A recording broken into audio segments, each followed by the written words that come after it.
Vamos a seguir con la explicación con la escultura y las pinturas góticas, ¿vale? Generalmente, ¿qué es lo que van a representar? Pues sobre todo temas religiosos y didácticos, ¿vale? Didácticos en cuanto a la religión, es decir, tanto la pintura como la escultura lo que trataba era de enseñar a los fieles cristianos la enseñanza religiosa, es decir, lo que estaba escrito en la Biblia, ¿bien? Como no sabían leer ni escribir, pues básicamente los fieles tenían que ser, se puede decir que catequizados o educados en la doctrina religiosa, en la doctrina cristiana, mediante dibujos y mediante figuras realizadas bien con la pintura o bien con la escultura, ¿vale? ¿Qué es lo que se va a caracterizar? Pues sobre todo, o qué es lo que va a caracterizar esa pintura y escultura góticas, perdón, pues que se van a representar de una forma mucho más realista y natural, ¿vale? Los vestidos y los gestos cada vez van a ser menos rígidos, van a ser mucho más expresivos y sobre todo mucho más detallados, ¿vale? Vamos a empezar con la escultura. Se empiezan a independizar de los muros, dando lugar sobre todo a altos relieves e incluso a esculturas exentas, es decir, esculturas que se pueden rodear, ¿vale? Fijaos, pues, esa diferencia que nos vamos a encontrar, por ejemplo, con el románico, ¿vale? Este románico que se caracterizaba sobre todo por altos y medios relieves, mientras que durante el gótico, pues vemos cómo esas esculturas van a ser cada vez más independientes, ¿vale? Se van a independizar de los muros, ¿bien? Eran mucho más expresivas que en el románico y sobre todo podían mostrar sentimientos como alegría, tristeza, enfado, etc. Incluso daba la sensación de que podían comunicarse o que daban la sensación de que la figura representada se comunicaban entre ellos, ¿vale? Pues como podemos observar en algunos de estos ejemplos, ¿vale? Como en la Catedral de Reims, en la que nos encontramos pues dos esculturas situadas en la portada que prácticamente están interactuando entre ellas, ¿vale? Por otra parte, ¿dónde se van a realizar estas esculturas? ¿O cómo se van a realizar? Sobre todo, se va a utilizar la piedra, ¿vale? Por medio de una serie de escultores que van a realizar esta obra, ¿vale? ¿Dónde se van a situar estas esculturas generalmente? Como ya hemos visto, en las portadas de la iglesia, ¿vale? Pues como podemos ver aquí en la Catedral de Reims, donde aquí nos encontraríamos con la portada principal, con su arco apuntado, su tímpano apuntado, su rosetón, y en el exterior lo que nos vamos a encontrar pues son una serie de representaciones escultóricas mucho más naturalistas, ¿vale? Incluso aquí podemos ver la evolución que van a tener esas esculturas desde el primer gótico con gestos un pelín todavía bastante esquemáticos, al igual que los ropajes, y cada vez que va a ir, o sea, con el tiempo, pues vamos a ver cómo esas esculturas van a ir desarrollándose y creando elementos mucho más naturalistas, ¿vale? Por otra parte, ¿dónde nos vamos a encontrar más esculturas? En los sepulcros, es decir, en las tumbas, ¿bien? Sobre todo va a tener una gran importancia la escultura funeraria, como vemos aquí, ¿bien? Como el sepulcro de Carlos el Noble y doña Leonor de Castilla, que está situado en la Catedral de Pamplona.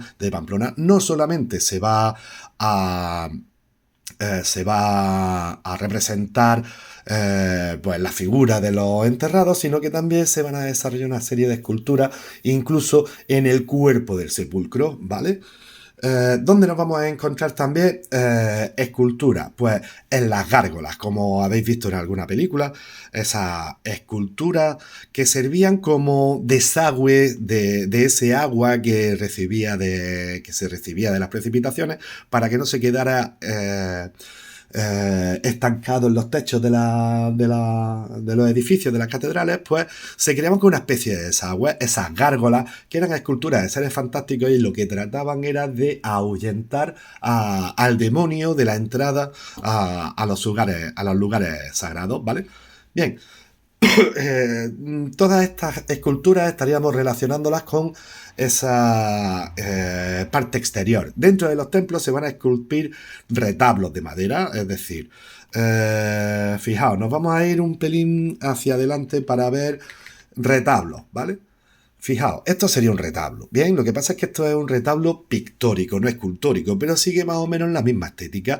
El retablo escultórico estaría caracterizado por tener una serie de calles y cuerpos, y en cada uno de estos cuerpos pues, y calles se representaban o se esculpían figuras, sobre todo religiosas, de los ciclos de la vida de Jesucristo, de la Virgen, en el cual pues los fieles podían observar la historia que los religiosos querían contar, ¿vale? Ya os digo, esa sería una parte, una escultura, un retablo escultórico, ¿vale? Bien, por otra parte, fijaos, aquí por ejemplo tendríamos otro ejemplo de una escultura funeraria del gótico, ¿bien? Vamos a centrarnos ahora con la pintura, ¿bien? Como siempre. Sobre todo durante la Edad Media, los temas que van a seguir siendo protagonistas de las representaciones pictóricas van a ser religiosos, van a ser temas religiosos, pero a partir, sobre todo del gótico, se van a empezar a representar a los mecenas, es decir, a las personas que pagaban a los artistas para realizar esas pinturas, ¿vale? Por lo tanto, como se representaban a estos mecenas, las representaciones de personas se van a denominar retratos, ¿vale? ¿Y a quiénes van a retratar estos artistas, estos pintores? Pues sobre todo a nobles y a burgueses, ¿bien? Características más importantes de la pintura gótica: gran detallismo y realismo en las representaciones, como hemos visto en la escultura, ¿bien? Por otra parte, nos vamos a encontrar con un gran naturalismo, expresividad. Ya las caras, los gestos tienen algo más de expresividad, ¿bien? Y sobre todo nos encontramos con que muchos de esas representaciones, esos personajes representados, van a relacionarse entre ellos incluso mediante las miradas, ¿bien? Otra de las características importantes que tiene la pintura gótica, sobre todo la representación de la naturaleza, mientras que en el románico recordad que los fondos de las pinturas, de esas pinturas al fresco que se realizaban en las paredes, estaban caracterizadas por tener colores planos. Ahora, para ofrecer una mayor profundidad a las pinturas, se va a representar la naturaleza, ¿vale? Y esa naturaleza sobre todo va a estar realizada o representada mediante paisajes y objetos cotidianos que se van a desarrollar cada vez, o que se van a pintar cada vez con un mayor detalle, ¿vale? Sobre todo lo que buscaban los artistas del gótico es ofrecer profundidad a los cuadros, como vamos a ver ahora después, ¿vale? En cuanto a las técnicas que utilizaban a la hora de la pintura, sobre todo se va a utilizar la pintura sobre madera. Ya no se va a pintar, o ya no se va a pintar tanto sobre la piedra, sobre los muros de los edificios, sino que ahora la pintura va a estar recogida en tablas de madera, ¿vale? Bien. Para pintar sobre la madera se van a utilizar sobre todo dos técnicas. Por una parte, el temple. El temple consistía en la mezcla de pigmentos, de trozos de, pues por ejemplo, de carbón, de tierra, de mineral, disuelto, machacado y disuelto en agua. ¿Y cómo se aglutina? ¿Cómo se consigue una pasta? Pues mezclándolos con clara de huevo, ¿vale? A partir de ahí se aplicaba la pintura sobre la madera. Más adelante, sobre todo ya en el siglo XV y principalmente en la zona de los Países Bajos, en Holanda, en Flandes, se va a empezar a utilizar la técnica del óleo, ¿bien? Es básicamente la misma técnica que el temple, pero se sustituía la clara de huevo con el aceite, ¿vale? De esa forma, la pintura era mucho más fácil de realizar y de retocar si tuviera algún error, ¿vale? Vamos a ver algunos ejemplos de la pintura y vaya a comprender perfectamente pues todas esas características que nos vamos a encontrar. Fijaos, pues por ejemplo, nos encontramos con la pintura románica. Fijaos que no aparece fondo, no aparece naturaleza. Detrás de los personajes no aparece nada. Son fondos neutros, fondos de colores planos y que no presentan ninguna perspectiva. En cambio, con el gótico vamos a ver cómo ya sí que aparece paisaje, elementos arquitectónicos representados en las pinturas, y sobre todo lo que aparece es la profundidad. Si nos damos cuenta, vemos cómo la imagen nos lleva hacia la parte posterior de los personajes representados, ¿vale?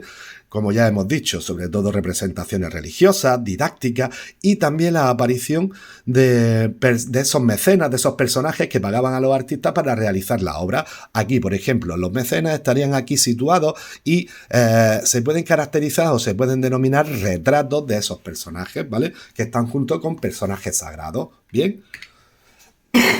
Aquí tendríamos ese ejemplo de un retablo.